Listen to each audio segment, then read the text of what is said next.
say? Step away from the vehicle now. Is there a problem, officer? Where'd you get that uniform? I'm a Navy SEAL. I just came from a ceremony. You got ID? Yes, but what am I being detained for? Hands on the car.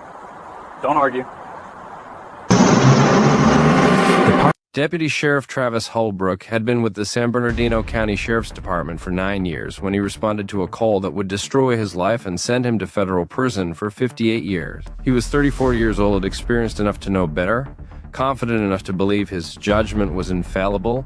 One Friday night at a gas station on Highland Avenue, he saw a black man in a Navy uniform and decided it had to be fake. The man was Lieutenant Commander Darius Mitchell, a decorated Navy SEAL with 16 years of service, multiple combat deployments, and medals for extraordinary heroism. What Holbrook did next, ignoring Mitchell's credentials, dismissing his military ID, and arresting a war hero in full dress uniform, would trigger a Pentagon investigation, federal charges, and a trail that exposed 9 years of documented racial profiling. Holbrook's record told a story San Bernardino County had ignored for nearly a decade. 14 complaints over 9 years.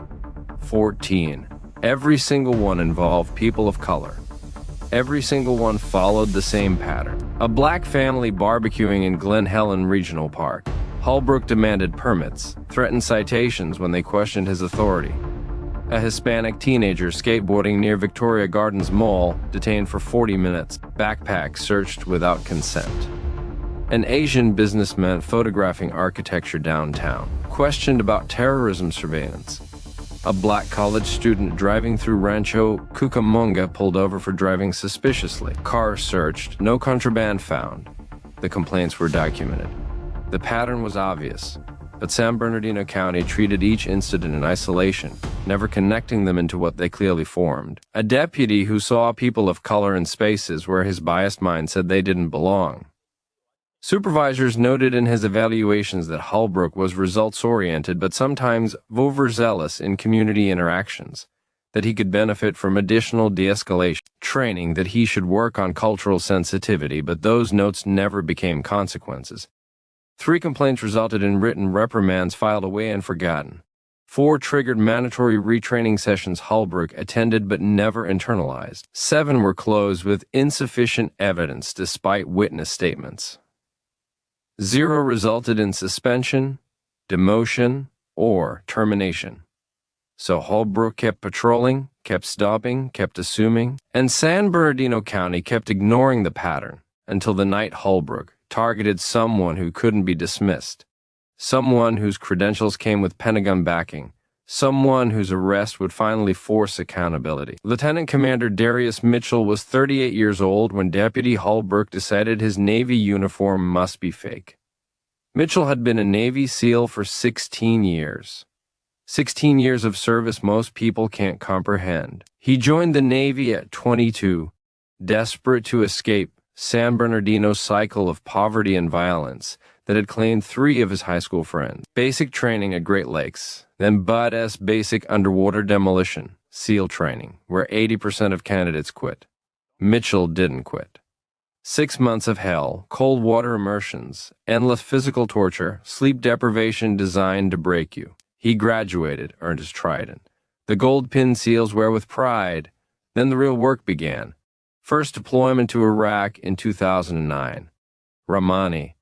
Clearing buildings, hunting high-value targets, watching teammates take fire. Second deployment to Afghanistan. Helmand Province.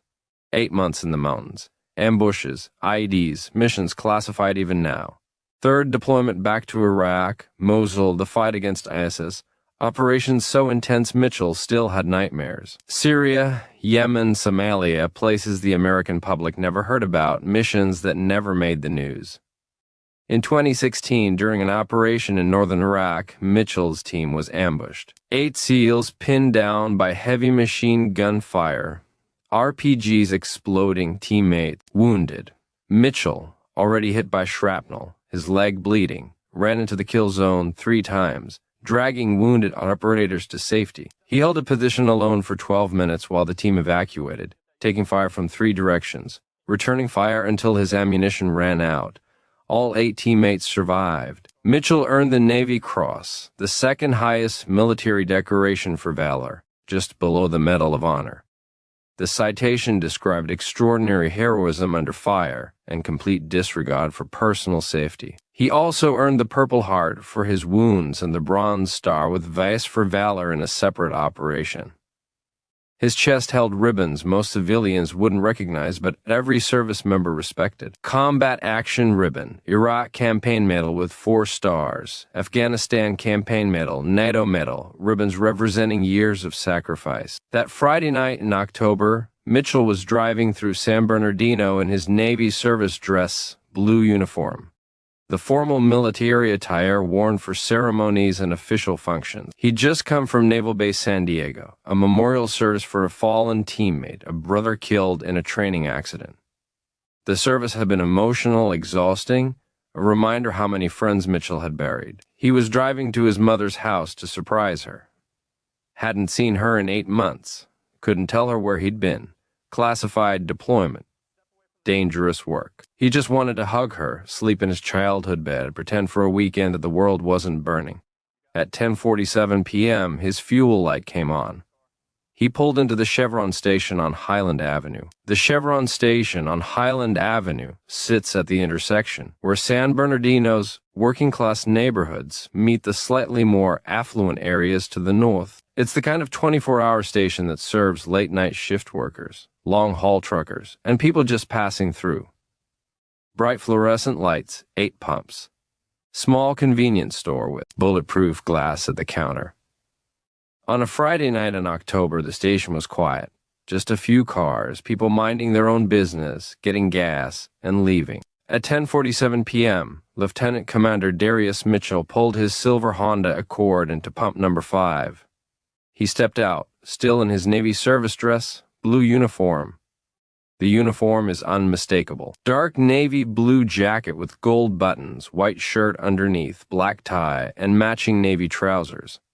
On his left chest, rows of ribbons in precise military alignment. The Navy Cross at the top, its blue and white stripes immediately recognizable to anyone with military knowledge. Purple Heart below that Bronze Star with the small bronze 5 device for valor.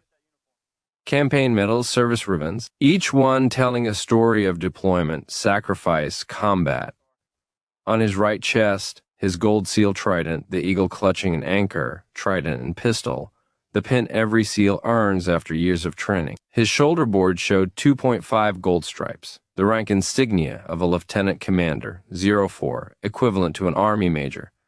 His military bearing was obvious. The way he stood, shoulders back, head up, the posture drilled into service members through years of training. His shoes were polished. His uniform was immaculate. Despite the long day, he looked exactly like what he was, a decorated Navy officer in formal military attire. Mitchell swiped his credit card at the pump, selected regular, unleaded, and began filling his tank. He was exhausted, emotionally drained from the memorial service, from saying goodbye to another teammate who'd survived combat only to die in a training accident. He was thinking about his mother, about how surprised she'd be to see him, about whether she'd made her famous peach cobbler recently. He wasn't thinking about the person watching him from across the parking lot, someone who saw his uniform, saw his skin, and decided something must be wrong. Before we continue, where are you watching from? If this is your first time here, please hit that subscribe button. Stories like these need to be shared, and your support helps us bring more truth to light. The call came into San Bernardino County Sheriff's Dispatch at 10:51 p.m. Anonymous caller refusing to provide a name, calling from a cell phone that would later be traced to an apartment complex 3 blocks from the Chevron station. Hi, I'm calling about a suspicious person at the gas station on Highland Avenue. There's a black guy wearing what looks like a military costume, and he's been standing there for a while. He looks threatening. I think he might be impersonating a service member or something. Can you send someone to check it out? The dispatcher asked standard questions. Is the person doing anything threatening? Has he approached anyone? Is he carrying weapons? No, but he just looks suspicious. The uniform looks fake. I don't think he's really military. He doesn't look like he should be wearing that. The dispatcher logged the call. Suspicious person, possible stolen valor, and sent it out. The call was assigned to Deputy Travis Holbrook, who was patrolling 2 miles away. Holbrook responded immediately. This was exactly the kind of call that activated every bias in his pattern. A black man in a space where Holbrook's assumption said black men didn't belong, wearing something that seemed too legitimate, too accomplished, too authoritative for Holbrook to accept as real. In Holbrook's mind, the narrative was already written before he arrived. Black guy in military uniform at a gas station late at night, probably homeless, probably mentally ill, probably bought the uniform at a thrift store or online, stolen valor, impersonating a service member. That's a federal crime. He's going to investigate, probably make an arrest, another case closed. Holbrook didn't consider that the uniform might be real. He didn't think about calling the base to verify. He didn't wonder why someone impersonating military would wear such an elaborate, expensive, perfectly fitted dress uniform with specific medals and ribbons. He just saw a black man in a military uniform and decided it had to be fake. His bias was so complete, so ingrained after 9 years of targeting people of color without consequences that evidence didn't matter. His assumptions overrode reality. He pulled into the Chevron station at 10:54 p.m. Lights flashing, already approaching this as a criminal matter rather than a welfare check. Mitchell was finishing pumping gas, replacing the nozzle, closing his fuel door when he saw the patrol car pull in fast, lights swirling red and blue across the concrete. Deputy Holbrook stepped out of his patrol car before it fully stopped, his hand resting on his duty belt near his weapon, his posture aggressive, confrontational. He walked directly toward Mitchell, who was standing next to his Honda fuel door closed, receipt printing from the pump.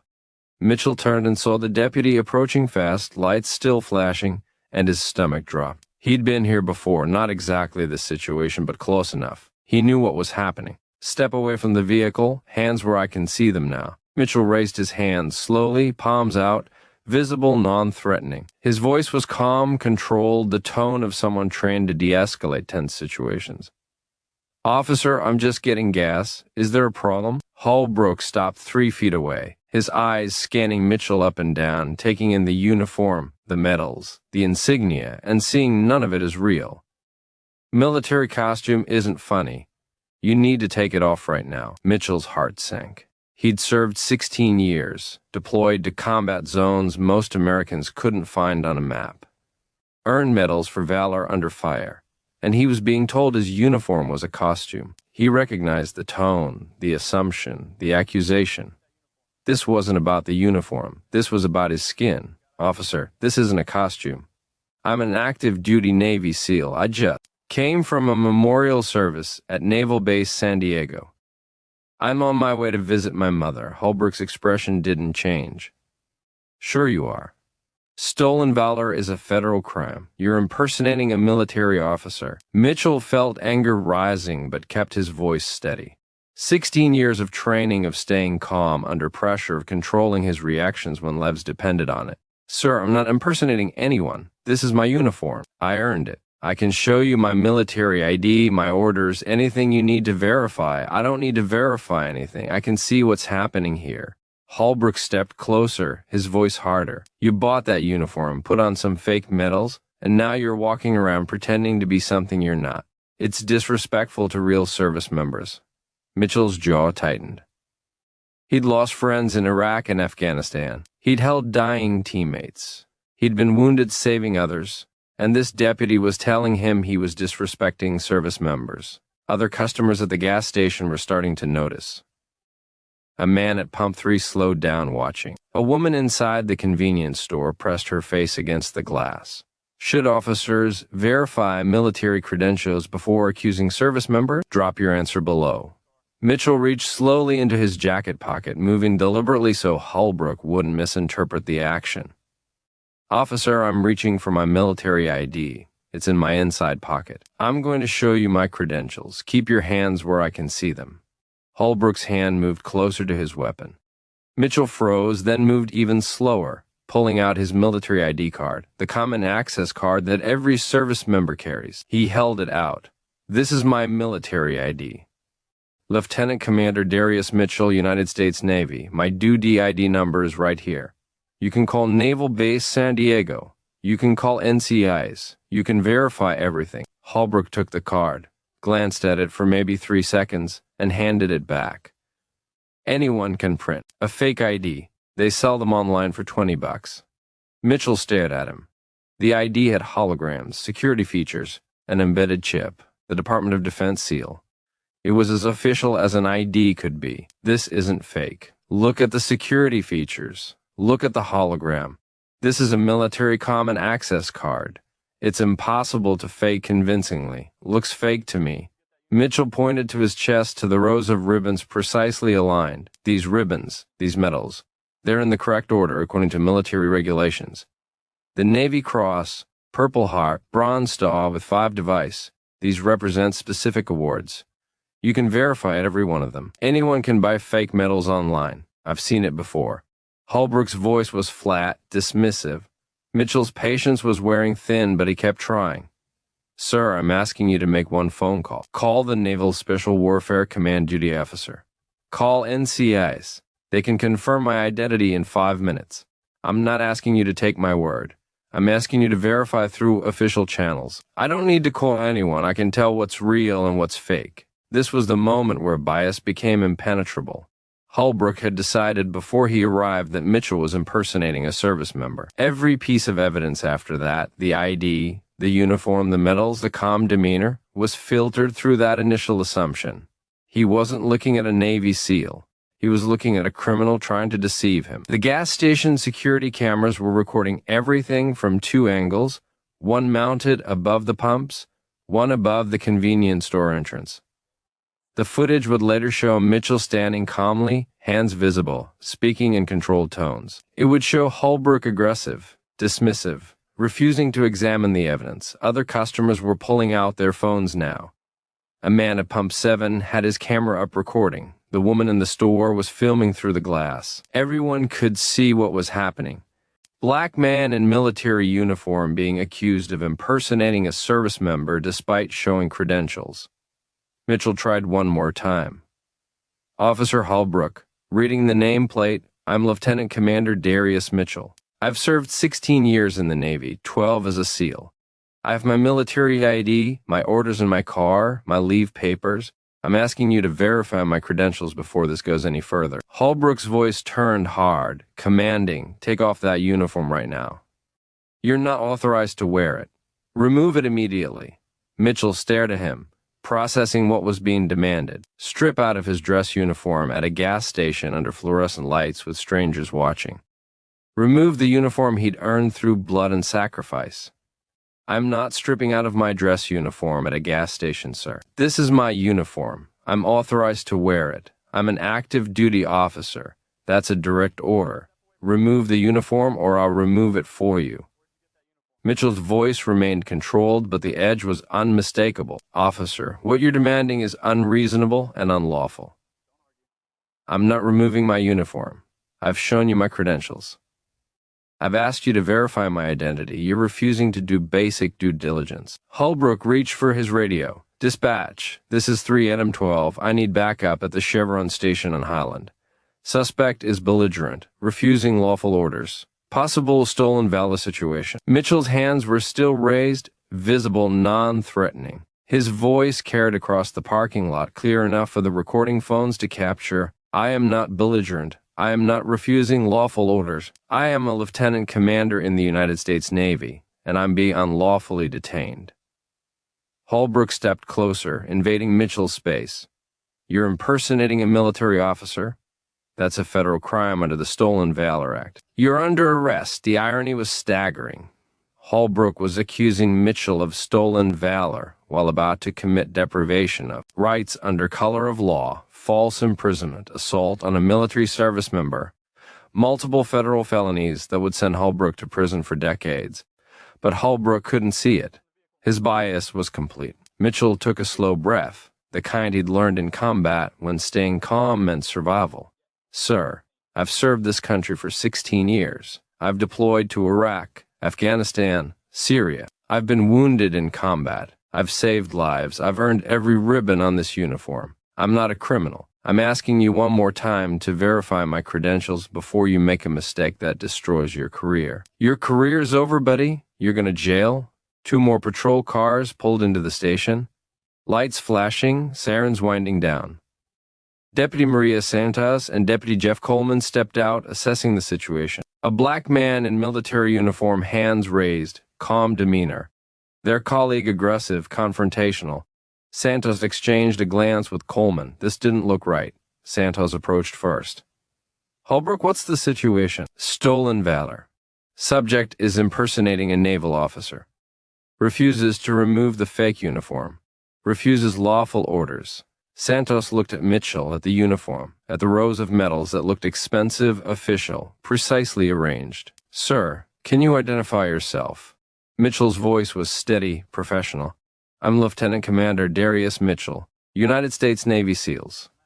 I showed Deputy Holbrook my military ID. I've asked him repeatedly to verify my credentials through Naval Base San Diego or NCIS. He's refused. This is an unlawful detention. Coleman stepped closer, examining the uniform more carefully. The ribbons were in correct precedence order. Navy Cross at the top, something you couldn't fake without detailed military knowledge. The trident looked authentic, the weight and quality of real gold. The shoulder board showed proper rank insignia. Holbrook, did you verify his ID? It's fake. Anyone can see that. Santos pulled out her phone. What base are you assigned to, sir?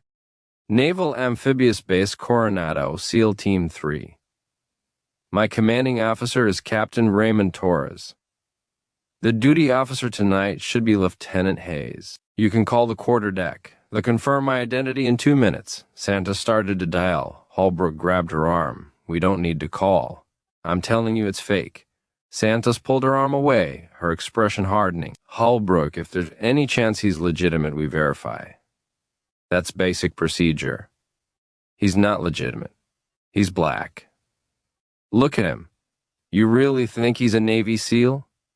The words hung in the air, captured by multiple phones, recorded by gas station cameras. The implicit bias made explicit.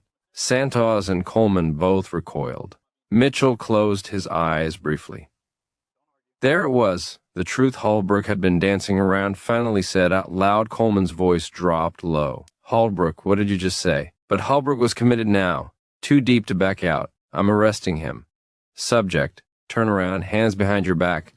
Mitchell made a decision. He could resist, argue, make this physical, or he could comply, document everything, and let the system that Holbrook represented deal with what came next. He turned around, placing his hands behind his back. I'm complying under protest. I am Lieutenant Commander Darius Mitchell, active duty United States Navy SEAL. This arrest is unlawful. I've committed no crime. I've shown proper identification. I've requested verification through official channels. This is being recorded by multiple witnesses and security cameras. Holbrook pulled out his handcuffs and snapped them on Mitchell's wrists, deliberately tight, the metal cutting into skin. Mitchell winced but said nothing. The handcuffs crushed against his uniform jacket, wrinkling the fabric, pressing the metals into his chest. Santos stood frozen, her phone still in her hand, watching something that felt catastrophically wrong. Coleman's face showed pure horror at what his colleague was doing. Holbrook walked Mitchell toward his patrol car, one hand gripping Mitchell's arm, the other on his duty belt. Mitchell's dress shoes scraped across the concrete. His uniform, immaculate 10 minutes ago, was now wrinkled, disheveled. The ribbons sat askew. His tie was pulled to one side. A decorated war hero, a man who'd earned the Navy Cross for extraordinary heroism, being perp-walked across a gas station parking lot like a common criminal. The customers at the gas station erupted. He's really in the military. We saw his ID. Check his credentials. Call the base. This is wrong. He didn't do anything. Officer, you're making a mistake. He showed you his ID. Holbrook ignored them all. Several onlookers had called 911, but the dispatcher said deputies were already on scene. Others felt powerless to intervene with an armed officer. Santos and Coleman stood by their cars, uncertain, conflicted, watching their colleague commit a federal crime. Why do some officers see black men in uniform and assume it's fake? Comment your thoughts. The drive to the San Bernardino County Sheriff's Station took 11 minutes. Mitchell sat in the back of Holbrook's patrol car, hands cuffed behind him, the metal digging into his wrists. The partition separated him from Holbrook, who drove in silence, probably already writing his arrest report in his head. Convinced he'd done good police work, Mitchell stared out the window at the streets he'd grown up on, the neighborhoods he'd escaped through military service, now being driven through them in handcuffs. They arrived at the station at 11:19 p.m. Holbrook pulled into the Sallyport, the secure garage where prisoners are brought in, away from public view. He opened the back door and pulled Mitchell out, walking him through the metal door into the booking area. The booking sergeant on duty was Luis Moreno, a 19-year veteran who'd seen everything or thought he had. He looked up from his computer as Holbrook walked. Mitchell in and froze. A man in Navy service dress blues, full uniform, rows of ribbons on his chest navy. Cross visible at the top, gold trident on his lapel, hands cuffed behind his back. Moreno stood up slowly. Holbrook, what the hell did you arrest? Stolen valor. Subject was at a gas station impersonating a naval officer, wearing a fake uniform, fake medals. Refused to remove the uniform when ordered. Refused lawful commands. I'm booking him for impersonating a military officer under federal statute. Moreno walked around his desk, approaching Mitchell, examining the uniform more closely. The ribbons were in perfect order, arranged according to military precedence regulations. The Navy Cross, Navy and Marine Corps Medal, Purple Heart, Bronze Star with the small 5 device defense, Meritorious Service Medal, Joint Service Combination Medal, campaign ribbons from Iraq and Afghanistan. The uniform fit perfectly, tailored, expensive. The shoes were polished to a mirror shine. The trident looked like real gold, not costume jewelry. Sir, what's your name? Lieutenant Commander Darius Mitchell, United States Navy, serial number N4, 378,921. I showed Deputy Holbrook my military ID. I asked him to verify my credentials. He refused. Mitchell's voice was calm, but carried the exhaustion of someone who'd been fighting an absurd battle for the past 30 minutes. Moreno held out his hand. Can I see your ID? Mitchell nodded toward his jacket pocket inside left pocket. Moreno carefully reached into Mitchell's pocket and pulled out the common access card. He examined it under the bright booking area lights. Hologram intact. Embedded security chip visible. Department of Defense seal embossed. Photo matched the man standing in front of him. The ID showed rank. Lieutenant Commander 04. Branch of Service, United States Navy. Expiration date 18 months from now. Moreno turned to Holbrook. This looks real. It's fake. Anyone can print those. Moreno had seen fake military IDs before. They were usually obviously counterfeit, printed on regular cardstock, no security features, wrong fonts. This wasn't that. This had weight, texture, multiple security layers. Holbrook, this has an RFID chip. You can't fake that. He walked back to his desk and picked up his phone. What base are you assigned to, Commander? Naval Amphibious Base Coronado. SEAL Team 3. Moreno dialed the number for NAB Coronado Quarterdeck, the 24-hour duty station. It rang twice. Quarterdeck. Petty Officer Hayes speaking. This is a non-secure line. This is Sergeant Moreno, San Bernardino County Sheriff's Department. I need to verify the identity of someone claiming to be one of your personnel. Lieutenant Commander Darius Mitchell says he's assigned to SEAL Team 3. There was a pause, the sound of typing. Stand by, Sergeant. The wait felt like forever, but lasted maybe 90 seconds. Hayes came back on the line, his voice more formal. Sergeant, I can confirm Lieutenant Commander Darius Mitchell is an active duty officer assigned to Naval Special Warfare Group 1, SEAL Team 3. What's the nature of your inquiry? Moreno's face went white. He's been arrested. Arrested for what? Hold on. Moreno looked at Holbrook, then at Mitchell, then back at Holbrook. He's real. He's an active duty SEAL Team 3 officer? You arrested a Navy SEAL? Within 6 minutes of that phone call, the situation escalated beyond anything San Bernardino County Sheriff's Department had ever handled. Petty Officer Hayes immediately notified his officer of the deck. The UD notified the command duty officer. The CDO notified the SEAL team. 3 commanding officer Captain Raymond Torres at his home. Torres, knowing Mitchell had been at a memorial service that evening and was heading to visit family, immediately understood something had gone catastrophically wrong. At 11:31 p.m., Torres called the Naval Criminal Investigative Service duty officer in San Diego, This is Captain Torres, SEAL Team 3. One of my officers, Lieutenant Commander Darius Mitchell, has been arrested by San Bernardino County Sheriff. I need NCIS involved immediately. The NCIS agent, Special Agent Kellerman, pulled up Mitchell's service record on his computer as Torres spoke. Combat deployments, Navy Cross, Purple Heart, active security clearance, 0 disciplinary issues. Captain, what are the charges? Unknown, but he was in dress blues heading to visit his mother. Whatever happened, this needs federal attention. NCIS notified Naval Special Warfare Command headquarters. NSW Command has a direct line to the Pentagon for situations involving special operations personnel. By 11:47 p.m., the duty officer at the Pentagon's Naval Operations Center was briefed. A Navy SEAL, decorated combat veteran, arrested in California under unclear circumstances.